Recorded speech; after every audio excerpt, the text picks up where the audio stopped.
കോഴിക്കോട് ചെറ്റക്കടവിലെ അയ്യപ്പ ഭജന മഠത്തിന് നേരെ ആക്രമണമുണ്ടായി 1 വർഷമാകാറായിട്ടും നടപടി സ്വീകരിക്കാതെ പോലീസ്. കുറ്റവാളികളെ നിയമത്തിന് മുന്നിൽ കൊണ്ടുവരണമെന്നാവശ്യപ്പെട്ട് ശ്രീ അയ്യപ്പ ഭജന മഠം സംരക്ഷണ സമിതി നടത്തുന്ന റിലേ സത്യാഗ്രഹ സമരം 344 ദിവസം പിന്നിട്ടു. 2024 ജൂൺ 27-നാണ് ചെറ്റക്കടവിലെ അയ്യപ്പ ഭജന മഠത്തിന് നേരെ സാമൂഹ്യ വിരുദ്ധരുടെ ആക്രമണമുണ്ടായത്. മഠത്തിന്റെ ചുമരുകളിൽ അശ്ലീല വാചകങ്ങൾ എഴുതുകയും മഠത്തിന്റെ മേൽക്കൂര തകർക്കുകയും ചെയ്തു. മഠത്തിൽ മനുഷ്യ വിസർജനവും അറവു മാലിന്യങ്ങളും നിക്ഷേപിക്കുകയും ചെയ്തു. ചത്ത ജന്തുക്കളെ കൊണ്ടിടുകയും ചെയ്തു.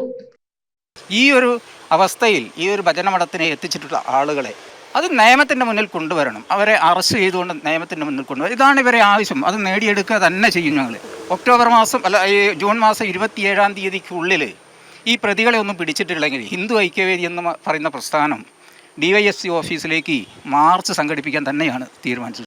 കൊടുവള്ളി CIക്കും താമരശ്ശേരി CIക്കും താമരശ്ശേരി DYSPക്കും വടകര SP-ക്കും പരാതി നൽകിയെങ്കിലും യാതൊരു നടപടിയും ഉണ്ടായില്ല.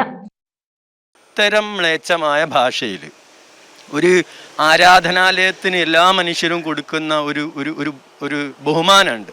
കൊടുവള്ളി പോലീസ് സ്റ്റേഷനിൽ സർവ്വകക്ഷികളും ചേർന്ന് പരാതി 1, 2, 3 ദിവസമായി പോയി പരാതി പറഞ്ഞിട്ടുണ്ട്.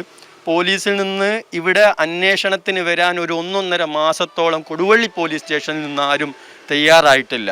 ഒരു വർഷത്തിന് കേവലം 20-25 ദിവസം മാത്രം ബാക്കി നിൽക്കുമ്പോഴും ഇങ്ങനെ ഒരു കേസ് തെളിയിക്കാൻ നമ്മുടെ ഭരണകൂടത്തിന്, നമ്മുടെ ആഭ്യന്തര സംവിധാനത്തിന്, ആഭ്യന്തര മന്ത്രി, ആഭ്യന്തര വകുപ്പിന് കഴിയുന്നില്ലെങ്കിൽ എന്ത് വിശ്വാസത്തിലാണ് ഇവിടെയുള്ള എല്ലാ ജനങ്ങളും സമാധാനത്തോടു കൂടി ഉറങ്ങുക എന്നുള്ളൊരു ചോദ്യം.